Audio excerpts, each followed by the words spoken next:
Right, thank you very much, and good morning. My name is Councillor Darren Sanders. I'm the Cabinet Member for Housing and Preventing Homelessness, and welcome to my latest decision-making meeting. Before I begin, I'm under orders to do some housekeeping notices, which is that if the continuous fire alarm sounds, please evacuate the room and public gallery by the stairwells. Do not attempt to use the lifts. Please assemble in the turning circle at the end of King Henry Street past the University Park building. In order to comply with the Guildhall Trust Fire Marshal regulations, anyone who signed in at the Guildhall reception desk should sign out when leaving the building at the end of today's meeting. As far as web streaming is concerned, I've got to draw everyone's attention to the fact this meeting is being live streamed. Everyone speaking via a microphone will be on camera, including those making deputations. Members of the press and public are also permitted to record the meeting on the understanding it neither disrupts the meeting nor records those stating explicitly they do not wish to be recorded. Is there anybody who does not wish to be recorded, by the way? No. Okay. Please, can everyone use the microphones and remember to switch them off when they have finished. So I'm going to try and introduce everybody first, and then because we've got some new people here, I'm going to try and explain the rules of the meeting, if that's all right with you. So I'll start over there. Hello. Alison Harper, Democratic Services. Thank you, Alison. Councillor George, Manager of Paulsgrove Ward in Opposition for Housing and Homelessness. Thank you. Steve Groves, Head of Building Maintenance. Gareth Williams, Energy Manager. Meredith Hughes, Assistant Director, Buildings. James Hill, Director of Housing, Neighbourhood and Building Services. Alan Denford, Group Accountant for the Housing Revenue Account. Claire Hardwick, Head of Private Sector Housing. Mark Fitch, Head of Local Authority Housing. Nicola Clanahan, Head of Housing Community Services. Sue Robb, just resident participation. Sue Golden, resident of Greenpool. Maria Cole, Residents Consortium. Cal Corkery, now Independent Councillor for Charles Dickens Ward. Thank you, Cal. I'll come back to your status in a bit, just to explain to people. Daniel? Councillor Daniel Weems, Conservative for Hilsey. Thank you. Paul Godier, Opinionated Resident. There's nothing you can say after that, really. Hello, you've moved from the cheap seats. Hello. Yeah, sorry, no need to apologise. It's all right. It's okay. And thank you, Jason, for coming. We're very grateful to you. I'm not going to ask for the two people who remain in the cheap seats. So you could be anonymous for the time being. Now, the bad news, colleagues, is in about 15 to 20 minutes, a primary school has been invited in by the Lord Mayor to observe this meeting. So could everyone be on their best behaviour? Sorry. Okay. We've got various new people going through, so I'll just explain how this meeting works and constitutionally what we do. In theory, this is my meeting. In theory, I could do what I like, but I choose not to, because I'm very keen to listen to people and to try and see what we're doing, okay? Hello. Oh, I forgot you. I'm sorry. I'm in the dock already. Please use your microphone, my friend.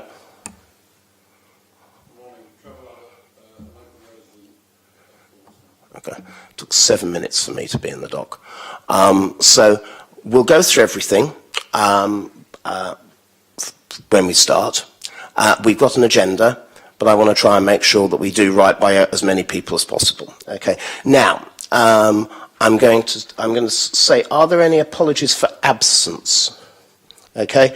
We're in a very odd situation because, as Cal has outlined, he is currently an independent councillor. What normally happens is that all councillors are told, as you may have heard, Councillor Corkery has been kicked out of the Labour Party,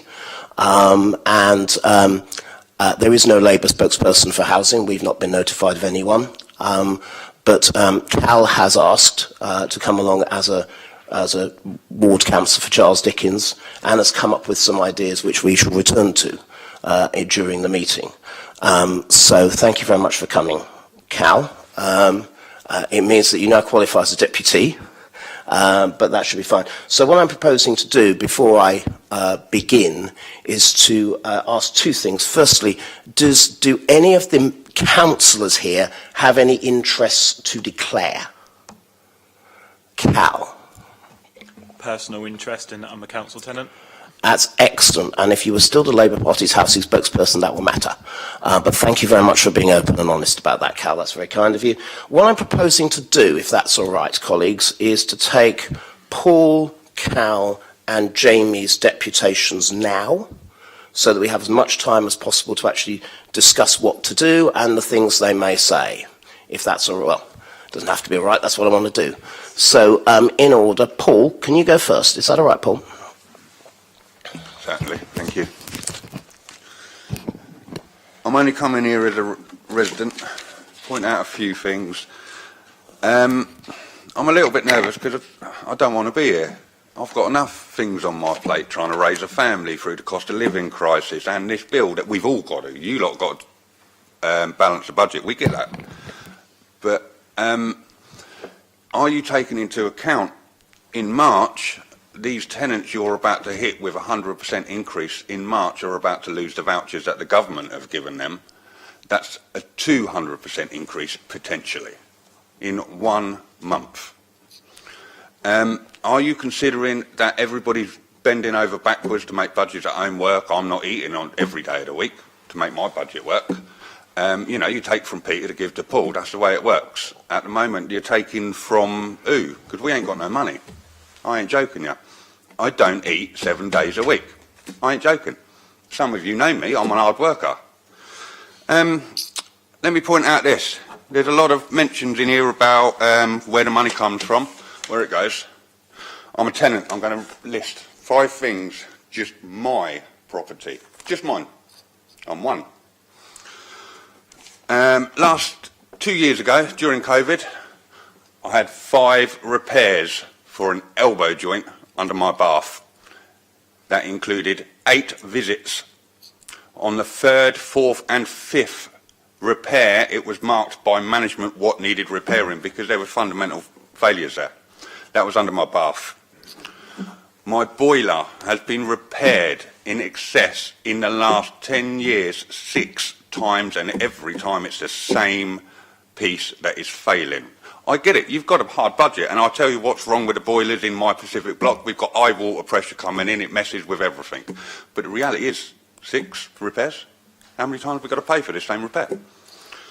Right outside my window, only a month ago, you guys, we did, paid to have the pavement reinstated because of repairs.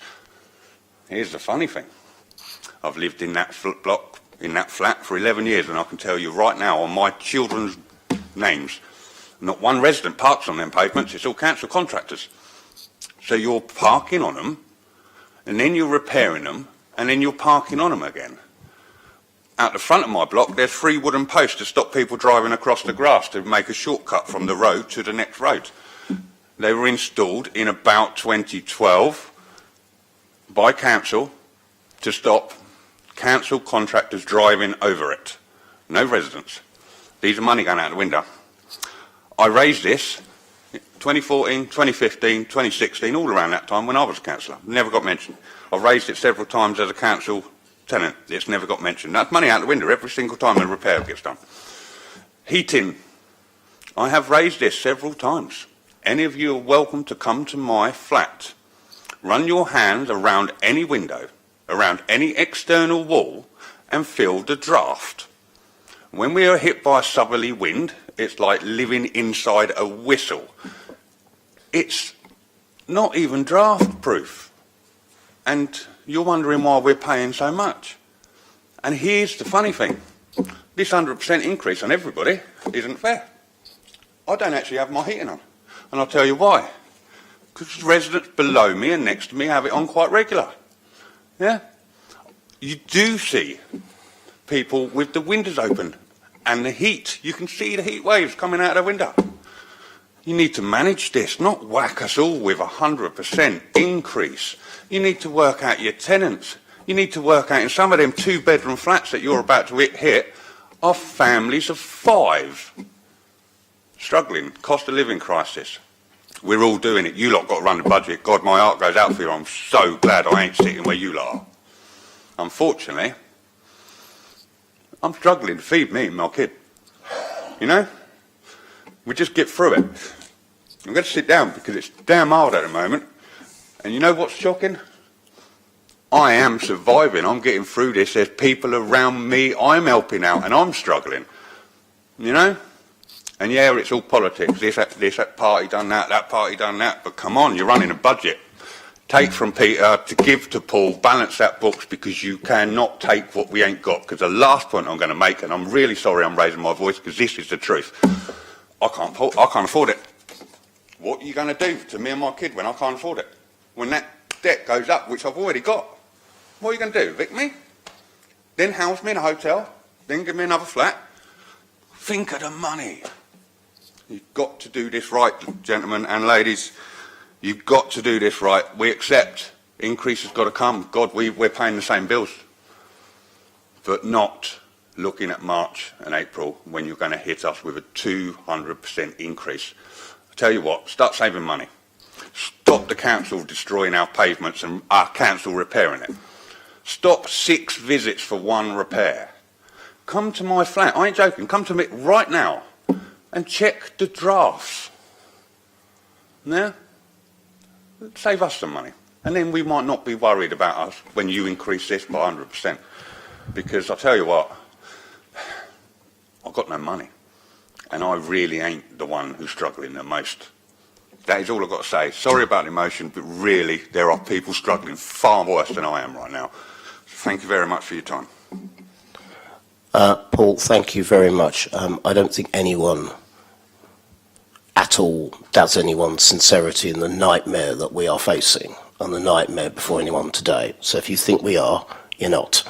There are Paul, if that's okay, if there are individual issues people have, and you raised 4 or 5 of them, please feel free to raise them with the team directly. I know you have before, but for anyone else, please raise them directly with the team, okay? Hello, you over there in the beanie. Is that Jamie? No, this Jason. is my son, Jason. Oh, you're the dad. My stepfather, who I was here to represent. Okay, well, I'm so pleased you talked to your stepfather. That's good news. Thank you very much for taking the time to come, sir. We're very, very grateful. Please feel free to use a mask if you wish within this meeting. And no one's going to censor you or cancel you here. Okay? So thank you for that. Jamie, on behalf of your dad. Jason. Jason. I knew it was one of the two. We've got a Jamie who's meant to come and just isn't here at the moment. That's Jason, okay. feel free. Thank you for taking the time to come here. Thank you. Thank you for letting me speak. I'm here on behalf of my mum and my stepdad, of residents of Pitwick House. Yeah, about the 100% increase, I understand you've got to raise it at some point, you know, because there's costs of maintenance and things like that. But I'm a former employee of Vital Energy. We installed the system in Buckland and the sports centre alongside other contractors, and I was under the understanding that the system produces a certain amount of excess energy which you sell back to the national grid. This was before all the solar panels were installed, so I'm assuming the solar power panels are connected to the same system. So I'm a little baffled as to why there's a 100% increase when the system is apparently supposed to be generating excess energy that you're selling back, or the council is selling back to the national grid. Now, I know that my parents are on, I forgot what you call it, it's pensions, on pensions, and I'd say they're just floating, you know. Yeah, this 100% is definitely going to impact them. I understand it's going to impact probably other people a lot more who are living on their own on just one pension, and yeah, I just don't see how 100% increase can be justified based on those facts. Is that okay? Feel free, sir. Yeah. You're the resident, I not apologise to the yourself. council for coming in early, but I've got an elderly mum I have to look after to make sure she's all right before I leave home. Basically, as far as I understand it, the council are going to be raising the council tax and the rents this year. And then, as that gentleman just quite eloquently put it, if this 100% increase comes in on the heating, it's going to be a hell of a whack. I mean, we are just about, me and my wife are both pensioners, and we're just about covering everything every month. But I should imagine that's going to take our monthly budget right to the edge if this 100% increase comes in. And I'm sure this gentleman over here has said the same thing. There are people out there who just will not be able to afford this. Now, I know there's an energy crisis, and I'm a reader of Private Eye, and I know there's lots of local councils all over Britain that are either going bankrupt or are struggling on the edge of their budgets. But I can understand a 50% increase, but not a 100% increase. So, you know, I'm imploring the local council if they can look at this again. I mean, as that gentleman said, every council building in Portsmouth has got defects. Because of the age, you can't replace housing stock. We understand that. But as that gentleman quite rightly pointed out, in our block, our north wall is permanently damp. I have to pay out every month for 6 gel boxes to go along the north wall to take the moisture out of the flat because we had a hell of a damp problem. And every month they're all filled up, all 6 are filled up. So, as I said earlier, listening to this gentleman when I came in, he's right what he says. Every council building in Portsmouth has got defects. And people are struggling, and people know they can't get a new flat. If you ask the council for a flat, you're more likely to say you'll be on a waiting list. If you're lucky. I mean, there's about 7,000 or 8,000 people waiting for housing in Portsmouth, and that in itself is difficult. I mean, the council, I've lived here all my life, the population in Portsmouth has gone from 196,000 people just after the war to 250,000, probably more like 270,000 people. And they're all struggling for places to live, and you've got to, instead of building out, you've got to keep building up. The trouble is, because of the speed at which they're building, the places themselves have got defects. This gentleman here says he's got cracks in the wall which lead to drafts. We've got damp. We have to have the heating on, and if you're on the 10th floor facing northeast, in the winter, it really gets cold. Believe me, it gets cold, and you've got to put the heating on. So, again, we can understand the rise, but 100% is just way, I think it's just way too much. 50% maybe, but not 100%. As my stepson just said, he worked with the group that installed the heating, and we was under the impression that some of that heating would be sold back to the national grid. So, unless this is the private company somewhere is pushing to increase their profits, which a lot of companies seem to be doing, they're using this post-pandemic era, like Shell this morning, to push up their profit margins and putting councils to the sword in order to gain that money. So I really think sometimes there should be a bit of a pushback from the council. 50%, yeah, but not 100% increase. So that gentleman just said, we're lucky, we're just about keeping things together financially, just about. But as that gentleman quite rightly put, there's a lot of one-parent families in this city, and they are going to the wall because of the amount of money they've got to find every month to pay bills. Thank you very much for listening. Not at all. Thank you very much. If you want to get back to your good wife, do so any time. Okay? I encourage discussion here, even with things I may disagree with. I don't mind.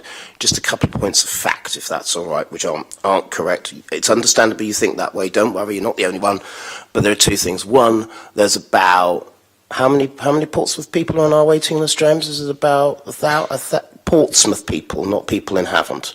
It's around 1,500, is it? Approximately applicants, not necessarily the number of people, but applicants, yeah. Yeah, yeah. So I understand why you think that. That's not a problem. Many people do. And the other one is the recent census population does not have the population of Portsmouth at 250,000. It's a bit lower than that, but again, the sentiment behind that is a sentiment many people feel and share. Okay? But I'm very grateful to you, and feel free to go any time. Okay? Thank you very much for that, both of you. Cal. Thank you, Darren. Just continuing the theme of hearing from the residents and the people that are directly impacted by this, I've been contacted by a number of people, and I've been out to speak to people and kind of make people aware of what the situation is. There's a number of people who, for various reasons of work, disability, childcare, haven't been able to come along today themselves, but have sent me a few short comments, which I'd like to read out just before I go into the ideas that I've got, if that's okay. So the first person says, I'm a resident of Copperfield House and a pensioner. If and when these new charges come into effect, that means it will be approximately 10% of my monthly income, as I only get the state pension. I know energy prices have risen drastically in the last year, and everyone who is eligible have been getting help with their energy bills, but once these measures end, I will find it a struggle, as having an electric cooker will make my electricity bill higher, which will average around £60 a month, or 7% of my income. So hopefully the people who make this decision on these price rises for heating realise the hardship this will cause for myself and others in this situation. The next person says, I live in a one-bedroom flat in Copperfield House and pay approx £42 per month, roughly £10 a week. So by reading the article in House Talk, it reads that, like, my charge will increase to £29.30 a week, approximately £120 a month, roughly a 200% increase. Yesterday, 31st of the 1st 23, I phoned the Buckland Housing Office because I am so worried I simply cannot afford it. The woman I spoke to didn't know anything about the price increase and said she would get my housing officer to phone me. The housing officer didn't phone back, but the original woman did, and said she spoke to the housing officer, who told her that they didn't know anything about the article in the House Talk magazine, and yes, there will be an increase, but they can't tell me because it's confidential at the moment. Then, as luck would have it, I received your letter through my door yesterday evening. It says that my one-bedroom flat will receive a 100% increase to £82.88 a month, so you must have more knowledge than the Buckland Housing Office. A 100% increase is still absolutely ludicrous, and how they expect us residents to find that extra money is beyond me. The next person says, based on your information, I've calculated the rent for my two-bedroom flat in Barkis House will increase to £608 per calendar month. That is an increase from £500 per calendar month. I am frustrated that I have no control over how much heating or hot water I use. I find that other than hot water usage, the heating in the block is unbearably hot. In order to reduce energy bills, electricity, I am able to adapt usage. However, the heating hot water, I am not. I find I am paying for something I am not using. In terms of this increase, I will need to cut down on food in order to pay the increased charges. My personal circumstances are such that I am not in receipt of in-work benefits, so I have to find the money from salary along with millions of others. In order to manage my outgoings, the only option left is to reduce my food bill. Is there another way of supplying heating or hot water which gives control back to the tenant? The next person says, I am unable to attend the meeting, but if possible I'd like the following points raised. 1. In respect of my own block, Brisbane House, I can recall at least 12 days over the past year where the water supply and heating was switched off completely. How, when the council are unable to provide the service we are paying for, can they justify any increase, let alone one of 100%? Their second point is the wholesale of gas is getting lower all the time and now below the prices prior to Russia's invasion of Ukraine. Again, with the wholesale price lowering, how can the council justify any increase? And their third point, if the issue is the amount the National Grid are paying for the surplus energy created and sold back to it for, not what the council have agreed or expected, why should it be the block residents' responsibility to make up the shortfall? The next person says, I would like to raise a concern. I have lived in my two-bedroom flat for 1.5 years and I already had an annual increase in my rent and service charge, which I would expect it to go up again in April 2023. With the current inflation to fuel, electricity, food and council tax, we as a working couple who receive no benefits from the government are already struggling financially to survive without being in debt due to consistent lending to keep food in our home. If I am struggling when I work full-time and my wife works part-time due to childcare arrangements, how will this affect us and those who are unemployed or vulnerable? Given the fact we are unable to turn on or off our heating, I think this would be unfair as we will be forced to pay a considerable amount more for something we may not use often. I therefore urge you to put a plan in place to protect us from this, as an extra £53.69 per month will put us further into financial hardship and cause undue stress, and that can affect our mental health. And lastly, in terms of residents, I've got a text message from someone who says, I will not be paying that charge throughout the year, especially with most of the year I don't use my heating. The council at this precise moment should be ashamed of this decision. Life is hard and it is just that they want to make things harder, feel free to use this at meeting, but I will not be paying this full price throughout the year. When changes are made, they can take me to court. So that's just a few kind of extra bits of feedback from residents. Now I've got some ideas that I'd like to put forward in terms of some alternative suggestions for the budget. So I just wanted to start firstly by thanking all the residents that have come along today and all the residents that I've spoken to over the last week or two about this. I think it's really important that at meetings like this, as well as having the kind of expert input from council officers and input from councillors, really important that we hear directly from council tenants and leaseholders. I know we're lucky enough to have people from the Resident Consortium attend on a regular basis, but it's good to see even more people engage in this particular meeting. So as one of the councillors for by far the poorest ward in our city, I am here to put forward a number of practical measures which could be taken to address poverty and hardship in our area when you decide the council housing budget today. Nearly 70% of residents in Charles Dickens ward live in social housing, and the vast majority of those are council tenants. During this unprecedented cost of living crisis, it is vital the council does all it can to support the poorest and most vulnerable. I have set out below proposals which would see millions of pounds put back into the pockets of council tenants in Charles Dickens ward and across the rest of the city. I'm asking that you consider freezing council rents for the coming year, set up a financial hardship fund for council tenants, and reduce the proposed increase in energy charges. So firstly, in terms of a rent freeze, the proposed rent increase of 7% would mean the average council tenant pays £322 more in rent over the coming year, with some households facing increases of up to £695. This is simply unaffordable for many households in our area, already struggling to get by on low incomes. Instead, I'm asking you to implement a rent freeze, meaning no council tenant pays any more in rents this coming year than they did this last year. This would result in around £5.7 million less in income through rents in 2023-24, which may sound a lot until you consider there's over £22 million of reserves held in the housing revenue account. The purpose of reserves is to meet short-term and emergency financial requirements. I believe it is clear the cost of living crisis facing council tenants meets this definition. Secondly, in terms of financial hardship fund, as well as rent, council tenants have many other bills rising and that they've got to meet at a time when their incomes and wages are falling. On a daily basis, we support households in Charles Dickens ward who were struggling to get by well before the cost of living crisis and who are now experiencing incredibly severe financial hardship. I've lost count of the number of times I've walked into the flat of a council tenant in our area to see they've been unable to put down proper flooring, purchase white goods or decorate to a basic standard. Surely all these are minimum expectations people should have in terms of making their property a livable and comfortable place to call home. Many other social landlords have hardship funds in place, funded through rents, so that tenants can access funding to bring their living conditions up to a basic minimum standard. You will be aware that over the past few years, I have repeatedly asked Portsmouth City Council to set up such a hardship fund for its council housing tenants. Unfortunately, that has not yet happened, but now is the time. And lastly, in terms of energy charges, there are a number of blocks within Charles Dickens ward where the council provides the energy or heating to tenants and then charges them for the service.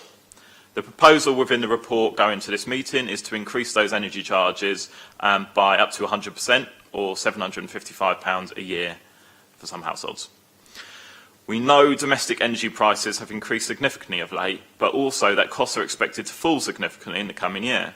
Commercial energy providers have exploited the situation to ramp up bills for consumers, but public sector organisations should consider alternative approaches.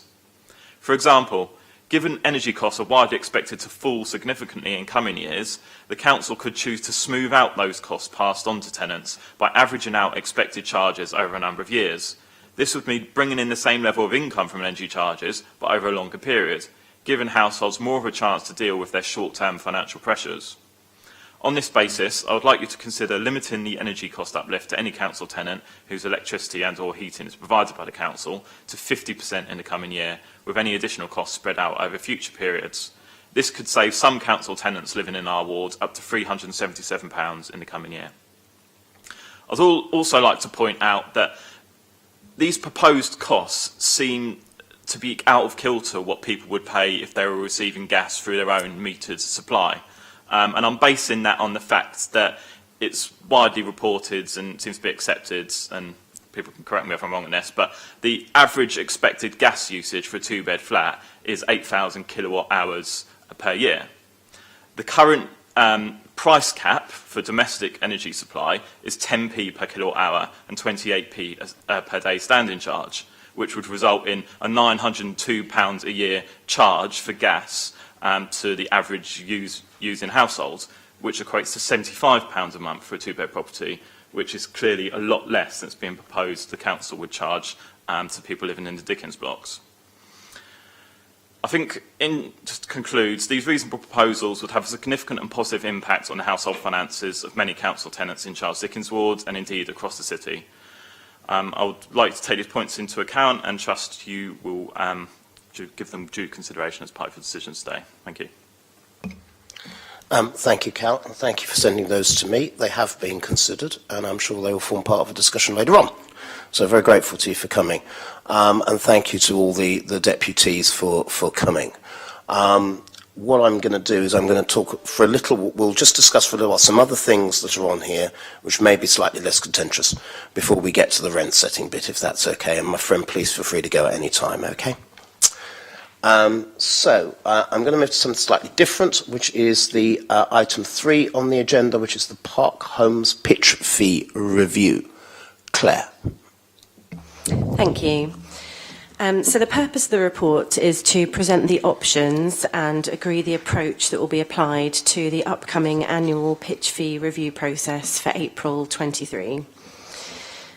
Portsmouth City Council is the landowner of 2 residential park home sites, Cliffdale Gardens and Henderson Park. The residents of the sites are private owner-occupiers who own their private mobile homes and rent their plots from the local authority for a weekly charge.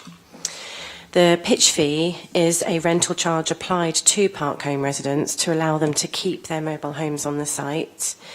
The fee allows the council, as the site owner, to cover the costs of managing the site, including repairs and maintenance, as well as to generate a surplus which contributes to the council's general fund.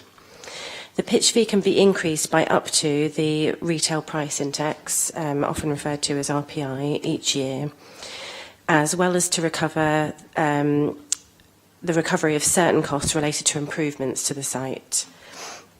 So this means that the pitch fee must cover the cost of managing the site, including all repairs and maintenance of the existing facilities. The pitch fee should be reviewed annually at the review date, which is a specified date in the pitch agreement. So for Cliffdale Gardens and Henderson Park, this review date was set as the 1st of April 2023 for this year. The fee has historically increased each year for both sites in line with RPI. However, in January of last year, the retail price index was actually 7.8%, which was higher than had been in previous years. So the local authority made the decision at that point to increase the pitch fee by 3% from April 2022, instead of the national RPI rate of 7.8%. So from this pitch fee review, the RPI is calculated using the last figure that was published 28 days before the review date. This year, the RPI for January will not be published until the 15th of February this year.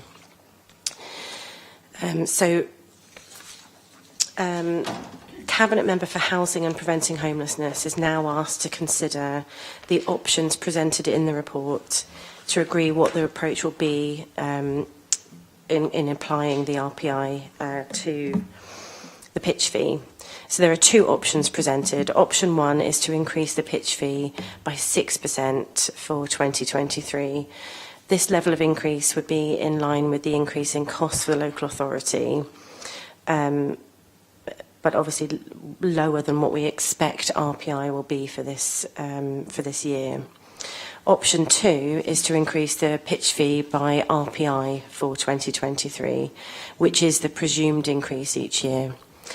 At the time of writing the report, the RPI figure for January is unknown, but it's expected to be in the region of around 15% based on recent monthly RPI rates.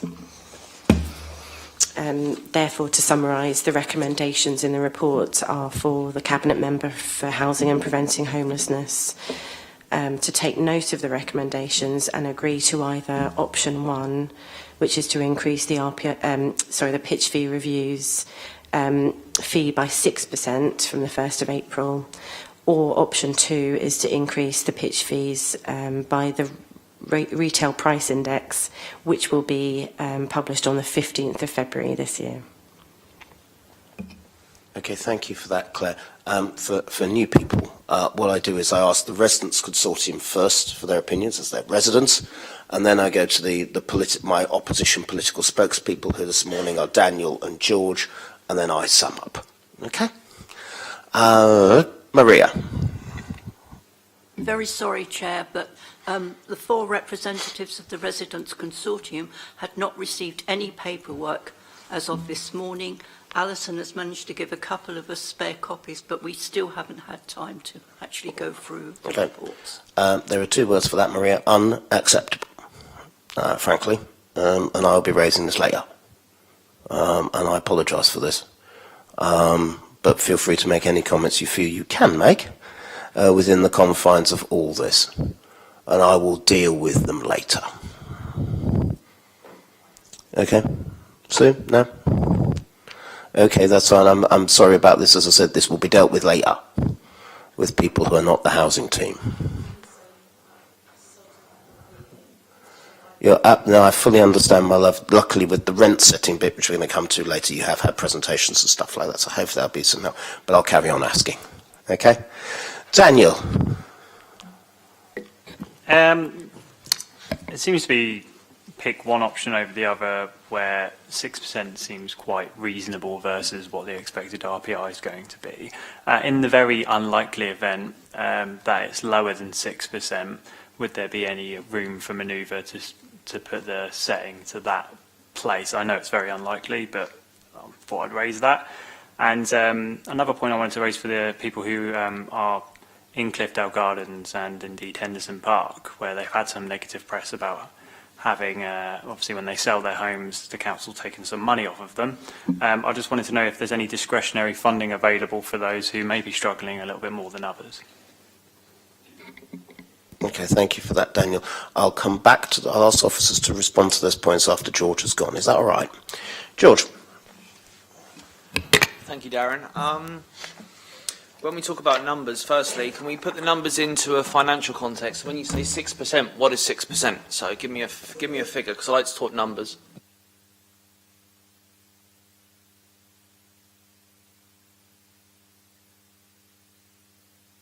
I think what George is talking about is how many pounds and pence, really, isn't it? Because we've talked Basically, about I mean, you know, as I say, I mean, I'll hold my hands up and say that I don't know much about the park home situation, other than obviously the pitchforks that were out last year after we made our last decision, and I think that we should probably be very conscious of decisions that we can make that impact such a large community within a small area.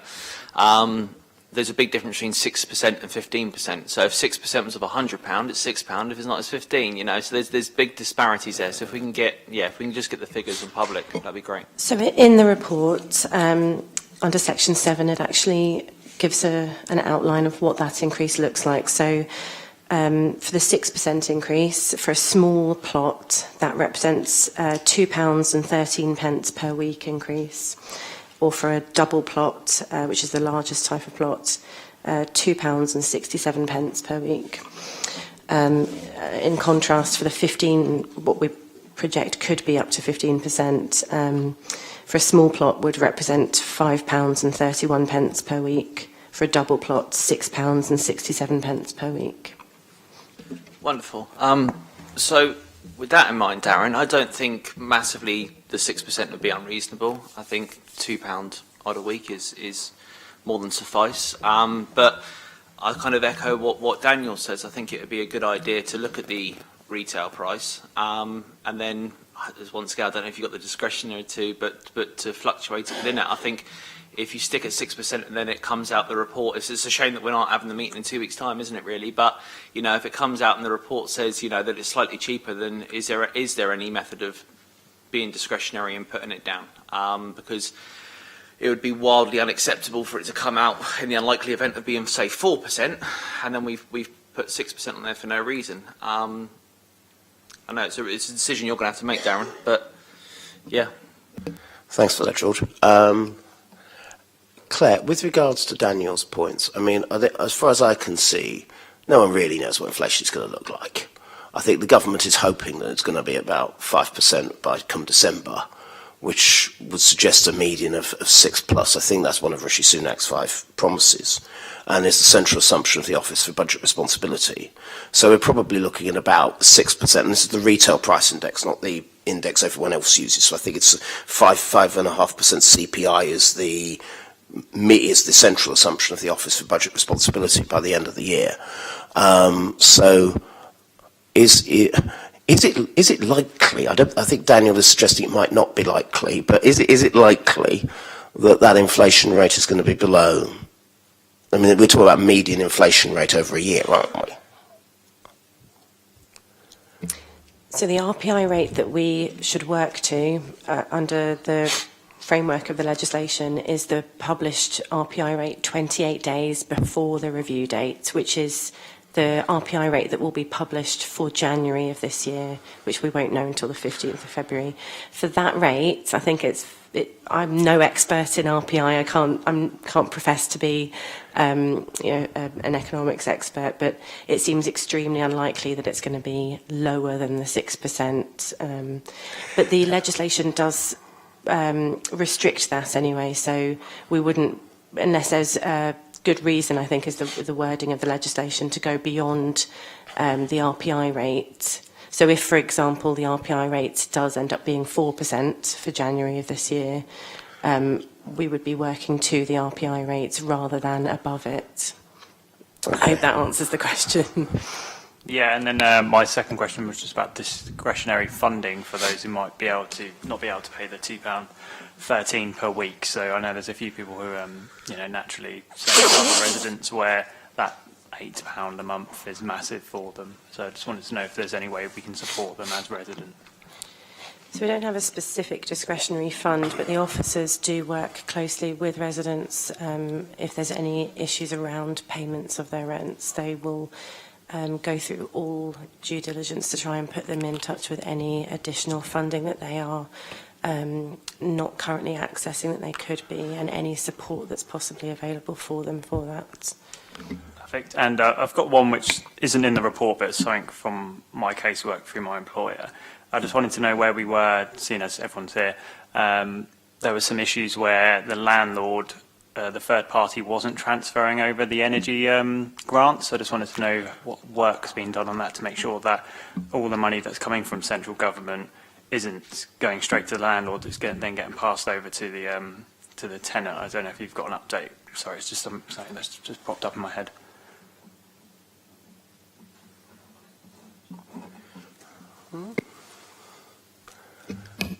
Sorry, Councillor Weems. There was an announcement just after Christmas by government to ensure that landlords have done that. We've been contacted because of the district heating system networks that we've got, and suffice to say that the charges that we levied on residents last year were significantly lower than the business cap that was brought in by government during the summer. So we'll be writing to residents in those areas shortly to advise them this is what's come out of government. This is the information that we've got, and we'll pass it on to the residents. But I can assure you that the charges that we levied this time last year on residents were significantly lower than the business cap that was brought in. Thank you. Okay. Thank you for that. And just for clarity, your employer is Penny Mordaunt, the Conservative MP for Portsmouth North and leader of the House of Commons. Just for openness and transparency. Thanks, Daniel. Okay, Maria. Thank you, Chair. Through what Councillor Weems was saying, it suddenly came into my head. You're talking about rent. Are these homes eligible for housing benefit?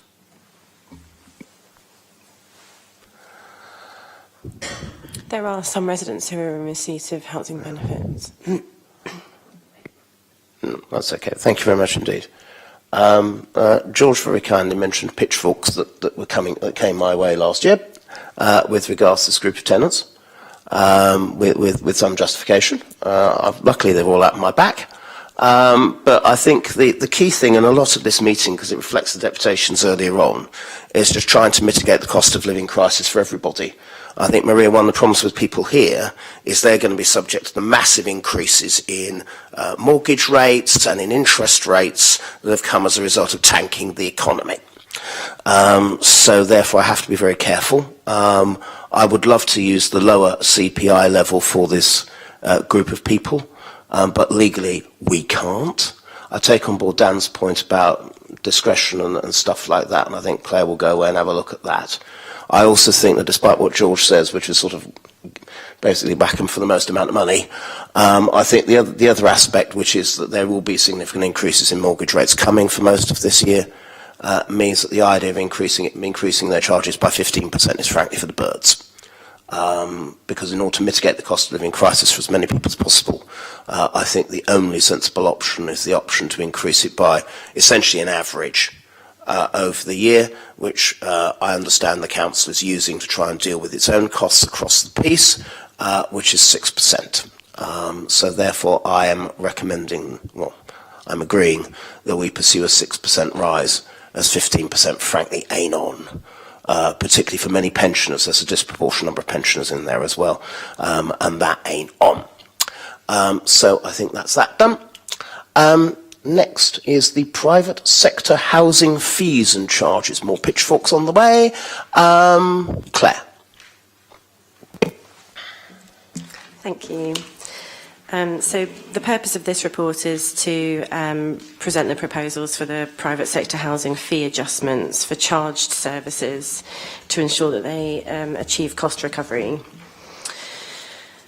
So the Cabinet Member for Housing and Preventing Homelessness agreed last year on the 22nd of March 22 to amend fees for several of the Council's private sector housing services, which included the Home Improvement Agency service, HMO licensing fees for mandatory HMO licensing, and the housing regulations enforcement fees. It was also agreed at that time that they would be reviewed annually. For the private sector housing and home improvement agency fees, this report outlines that there's no proposed change. That fee is charged on a percentage basis. The other fees are the mandatory HMO licensing fees, houses in multiple occupation. So the Housing Act 2004 makes provision for local authorities to recover their costs associated with the operating of HMO licensing schemes. There isn't an upper limit on the maximum fee that can be charged, but local authorities are not allowed to make a profit, and the fees charged must be reasonable and proportionate. A recent financial review of the costs incurred by the Council in running the mandatory licensing scheme has resulted in the recommendations of this report, which represents an increase of 6% compared to the fees agreed in March of last year. Further to this, the Council's Cabinet made a decision on the 22nd of November 22 to introduce a citywide additional licensing scheme from the 1st of September. This decision included a new approach to licensing, whereby licenses will be awarded for different licensing terms based upon the compliance of the applicant. So Cabinet have instructed officers to present a further report before September of this year with proposals for mandatory HMO licensing to be aligned to this new model. Therefore, the mandatory HMO licensing fee structure will be subject to a full review, and a new proposed licensing fee structure will be presented to Cabinet before September of this year. In essence, what this is saying is that this current proposed 6% increase is in the short term before a full review is being done of the fee structure. And lastly, the private sector housing enforcement charges. So these are charges that are levied to recover expenses that are incurred in serving formal enforcement notices. So this includes improvement notices, prohibition orders, hazard awareness notices and such like, where the council are taking formal enforcement action against landlords or agents. The revised charges also represent an increase of 6% and are based on the full cost to the council of taking the action, including inspections of property, preparation and service of the notice, and they're all detailed within Appendix 2 of the report.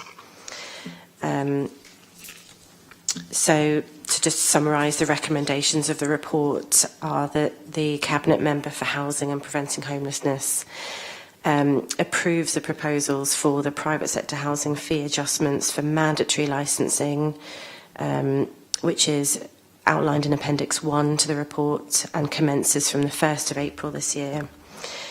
And the same for the private sector housing fee adjustments for enforcement fees outlined in Appendix 2 to also commence from the 1st of April this year. Okay, thanks for that, Claire. I'm going to ask the rest of the consortium for their views, but if for obvious reasons you haven't got any, that's perfectly understandable. So they'll be dealt with later. George. For once, I've not really got much to say in relation to this report or to argue with it. I actually quite like this one. The only thing I will say, as a side note, the integrated impact assessment, I don't know if anyone's noticed, but it's suggested that I email Mark Pembleton or Pat Turton if I have any questions, and I'm assuming that if I emailed them that I wouldn't get very far. So maybe we need to, someone needs to make a note so that we update the assessment form. But other than that, no, the report's good. Thank you, George, for spotting a deliberate mistake there. That was excellent. Thank you very much indeed. Daniel? I kind of agree with George. I quite like this report, and it obviously came off the back of a lot of pushing and prodding to Darren, which I do appreciate that the licensing structure has been reviewed. I just have a couple of questions really about when a notice is served and the fees associated with it. I just wondered, you quickly touched on it, Claire, where can you set them to be higher? Is there a way of, for example, let's say I'm a HMO owner and I've had taken emergency remedial action under Section 40 once or twice. Is there a way of kind of staggering it to go higher? So let's say the first instance is £731, but then if I do it again, it can go up to £1,000 and etc. I just want to know if there's a way of actually kind of, if I'm a poor HMO owner and I'm constantly being obviously given notices, I know you can revoke the licence, but I just want there to be a way of actually putting HMO owners off and being poor landlords? So the enforcement fees that are outlined in the report don't just apply to HMO licence holders, they apply to any enforcement that the team take. But as outlined in our enforcement policy, we have an approach of escalation for enforcement. So if someone is a repeat offender, the charges outlined in this report are only for the recovery of the activity that leads the officer to taking that enforcement action.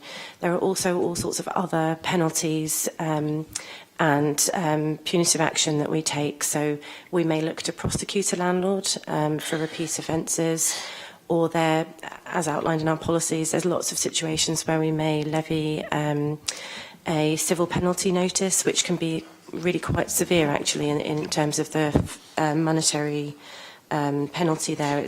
It can go up to £30,000 per offence. So this fee is actually only a minor part of the overall enforcement powers that are available. It's just simply the recovery of the cost of the officer taking that initial enforcement action. Thank you. And I have another question that, again, isn't in the report, but when I was researching it came up.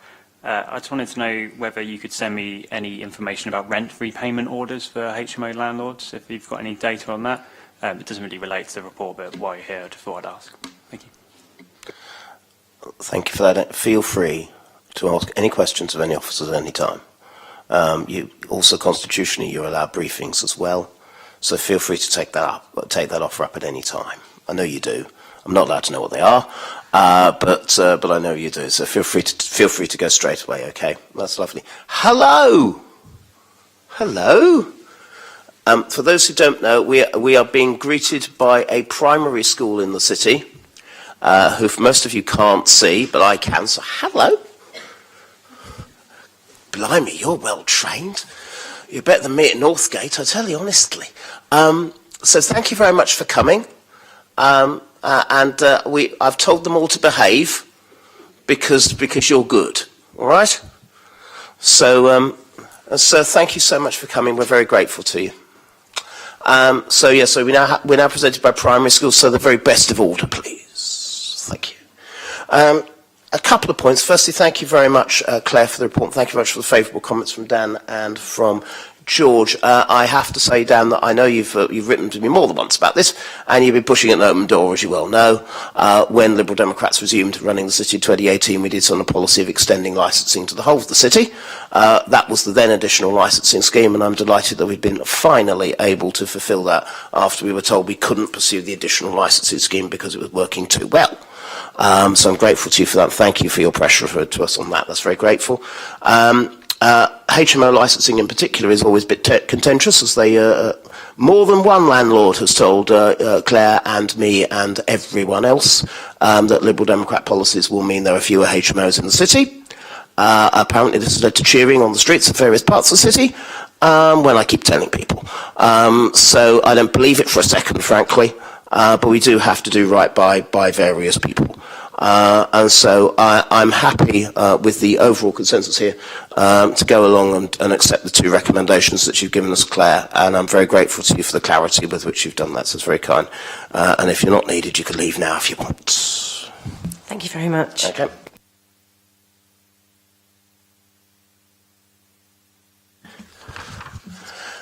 Thank you for coming, school children.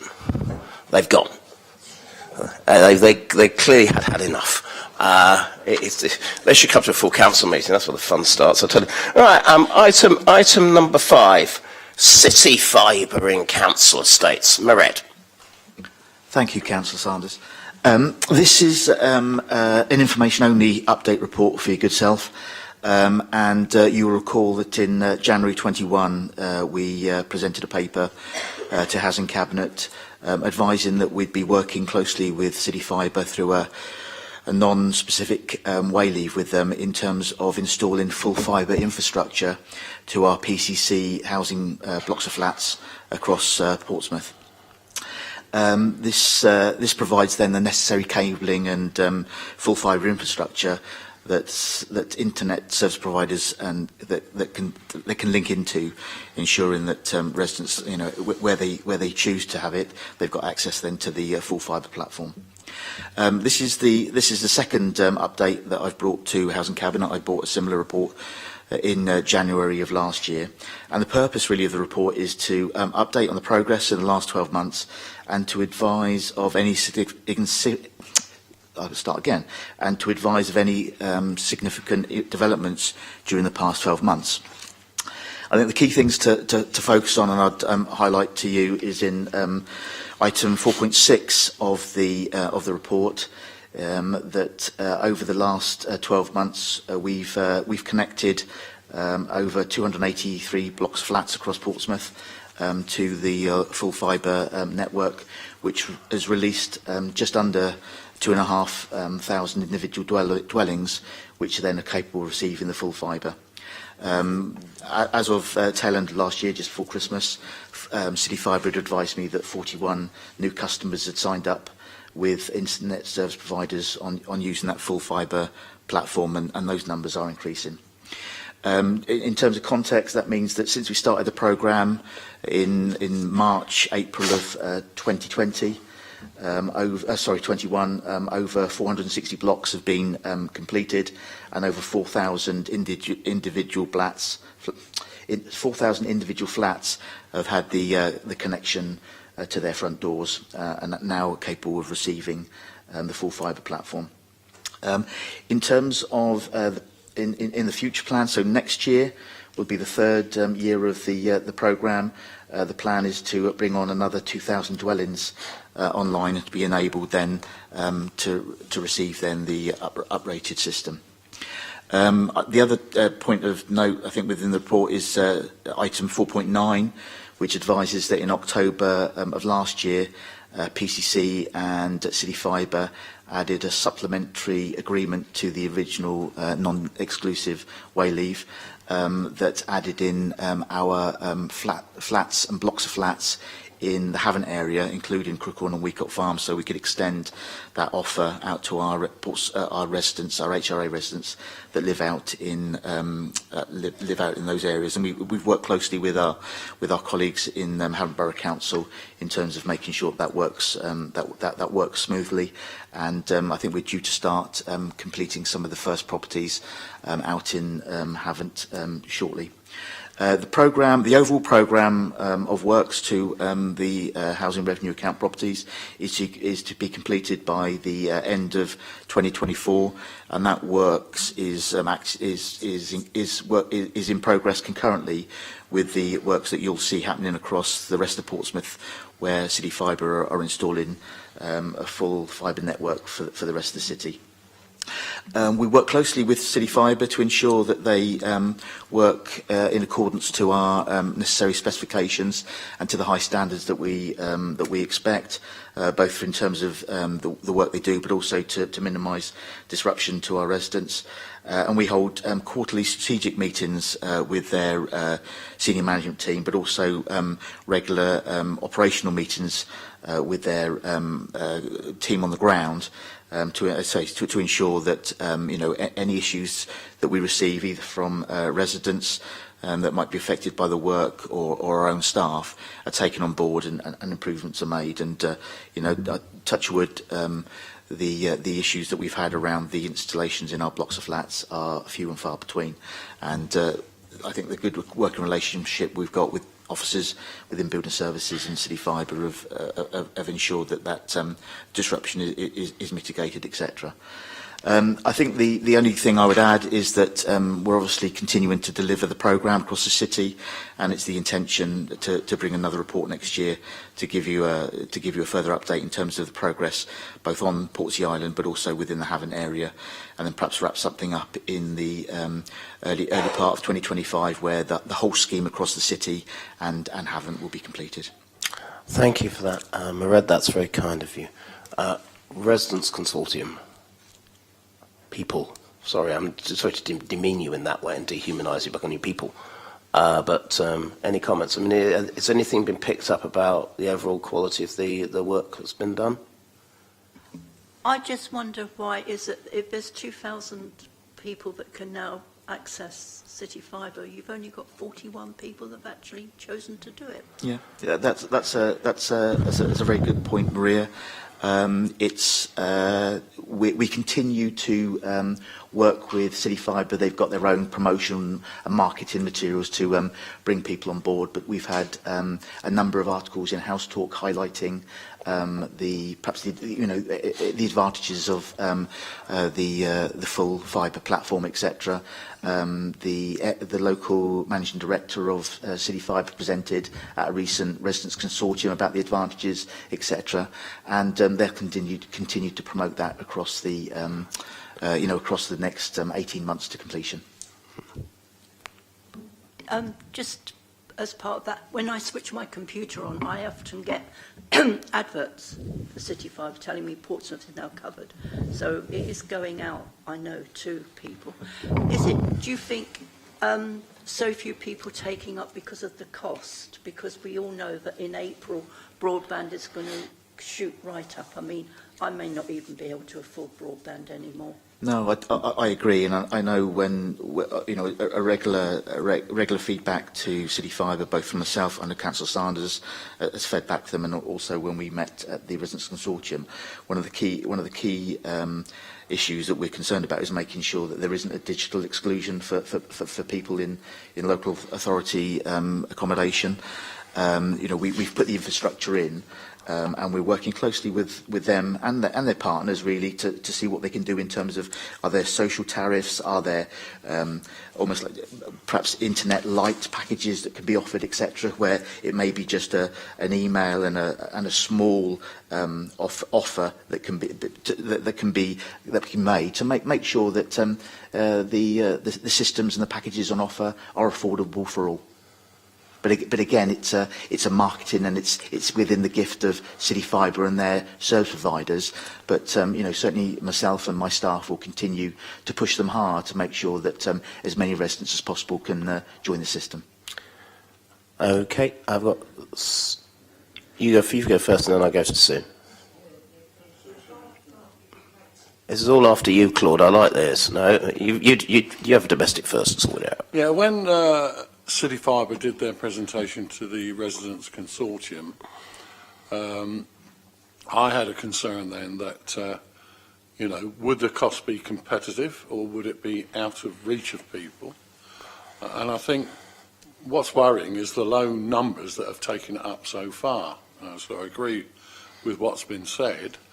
I just hope that going forward, when it's completed, that this doesn't become a white elephant and the residents of Portsmouth don't take it up in the numbers that are required, and especially as we go forward in this recession, which I think 23 is going to be a bad year, I think 24 is going to be just as bad, that all this money's been invested. I mean, it may not be the councils, appreciate that, but it becomes a white elephant.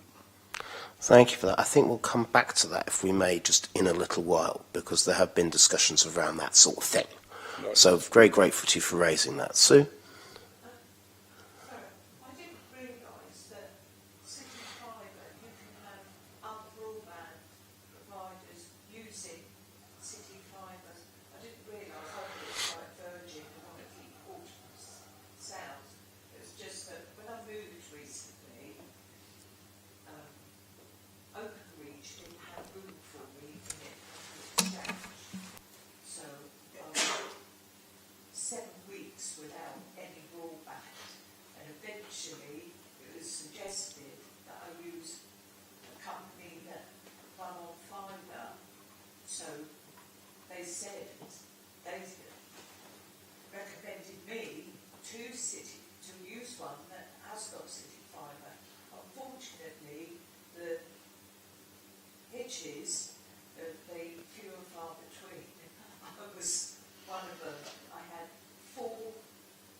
Sue, I think, thank you very much for that. No, don't need to apologise.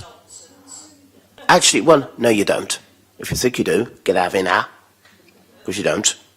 Two, I'm so pleased you turned your microphone off. Thank you very much, my friend. Now, I think there are some issues that you raised, which I wanted to raise as well, frankly, Sue, in more general terms, which I'll come back to a bit later, but thank you very much for that, Sue. Mairead, you sounded incredibly keen to sort of reply to what Sue was saying, which was nice. I think it was to Sue and also to the resident who asked the question about the take-up, etc. So, firstly, PCC aren't investing any money in this. It's officer time just to work with City Fibre and make sure that the works are happening in compliance with our requirements. So, we're not putting any money into this. And I think the other thing to add is that City Fibre are investing probably 30 plus millions of pounds in City Fibre within the city. And I'm sure that with an investment of that scale, they'll be looking to maximise the amount of people that will be, renting lines and City and fibre from them going forward. So I don't live in Portsmouth. I just work in Portsmouth, unfortunately, and so I don't see the scale of the advertising and promotion of the system. Although Maria says that that is happening, but certainly as more of the city becomes energised in terms of the City Fibre, I'm sure there'll be a massive ramp up in terms of the promotion and the work they'll do to make sure that service providers rent their line and take that up. Okay, thank you for that, Mairead. Hi. Just to come back quickly, I wonder if they've, not that there's anything to do with us, but I wondered if they factored in a lot of people who are in 12, 18-month, 24-month contracts, and they're not likely to come away from their current broadband provider unless they get some help. I think that's one of the things I wanted to come back to in discussing my own stuff with Mairead. But it's partly down, I think there's a misunderstanding around some people as to what City Fibre is, which is basically whether it's like Virgin, whereby it's us, or Apple, it's like it's our system, everyone else can go and hang themselves, or whether it's more like a publisher of information, whereby you can provide open access to other broadband providers.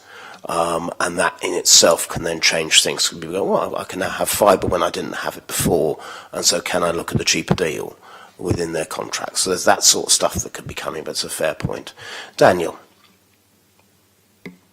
I think getting the City Fibre into the city and increasing that fibre optic provision is really good, especially I'm not sure if a lot of people are aware, but in 2025, there's a thing called Voice over Internet Protocol, which is basically the switch from the copper network that's been used since the 1800s or something ridiculous, and then basically your telephone communications is then going to go over the internet. So I think having a City Fibre provision by 2025 is really good. I know my mum is really excited for it. She lives in Havant, and she's waiting for it because Virgin is absolutely useless. The other thing I wanted just to comment on really was just the work that they've done. I think it's really good that 70% of the people who work for them live in around about Portsmouth area. And then the other thing I wanted to touch on is that I'm not sure it's really praised that much, but 25% of their workforce are veterans, which I think is fantastic. And I just wanted to commend them on that really. But it'd be interesting to see how many people take this up in the coming years. But I think, if you're on like a really crap network like Virgin, sorry to mention them again, then having City Fibre there as an option is brilliant. Thank you for the shameless plug, Daniel. Other broadband providers are available, and I'll accept the profanity in the spirit in which it was intended. So thank you very much for that, Daniel. Not just yet, but thank you, George. Nothing to add at all, Darren. Thank you. Okay, that's fine. So hi, you wanted to say something. I had somebody come to my house and they were saying, did I want City Fibre? And then I was saying I haven't got broadband at the moment. And he was saying, why wasn't I on it? And I said, I fell out with them. But he was saying that he could get me on, and this worried me.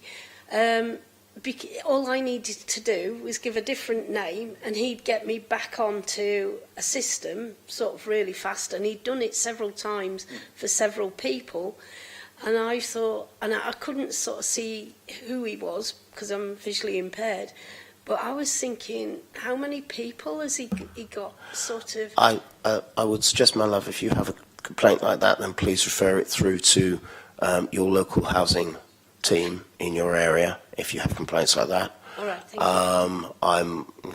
That sounds like a Republican voter fraud to me in South Carolina, but anyway, what do I know? Mairead, a couple of questions from me, if that's all right. A lot of the comments have been around effectively, can I get cheaper broadband prices are going up by 14% this month and all that stuff. You know I'm very keen that people get social tariffs, which are cheaper versions of broadband, and we've discussed this with City Fibre.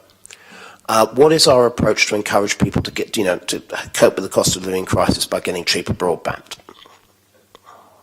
Okay, so that the message was taken on board at the Residents' Consortium, and in the winter edition of House Talk, there was a, I think it was a half-page advert. There was a half-page editorial comment and text regarding social tariffs and how they could be applied for, etc. So we continue to work with them. But they say we've already placed some stuff in flagship, and I've got my quarterly strategic meeting with them tomorrow, and the item of inclusivity for all and social tariffs is on the agenda. So we'll continue to make sure that City Fibre push their suppliers and their internet providers hard on it. I think the thing we bear in mind is that I liken City Fibre to like a rail network. So City Fibre provides track, and then their internet providers provide all the trains that run on the track, etc. So they're putting in the infrastructure, and then you've got the individual companies that will work with that. But obviously, City Fibre have got a vested interest in making sure that they encourage as many people to come on board their system. And again, I make that commitment to you and the residents that we'll continue to push that as much as we can with them in terms of taking up the uptake. That's fine. I mean, following from your point, the easy thing to do is to basically do every tenant, right, you're having Vodafone, which is actually at the moment the cheapest brand on the market, which is City Fibre. City Fibre's preferred provider now, regardless of whether you want it or not. And that may be something that's a bit difficult because you're right, various people are in various contracts the last 2-3 years. And I think so the idea of encouraging it is very helpful because we do want to make sure we can tackle the cost of living crisis as far as we can. The other thing is I get complaints from people in my own area about City Fibre, I'll be polite, being suboptimal in terms of things like cutting cables and stuff like that. I don't want that to exist in housing blocks, council housing blocks. What are we doing to try and mitigate and ideally stop that farce? So I've got a member of staff that is a technical member of staff that is our, for want of a better word, liaison manager with City Fibre.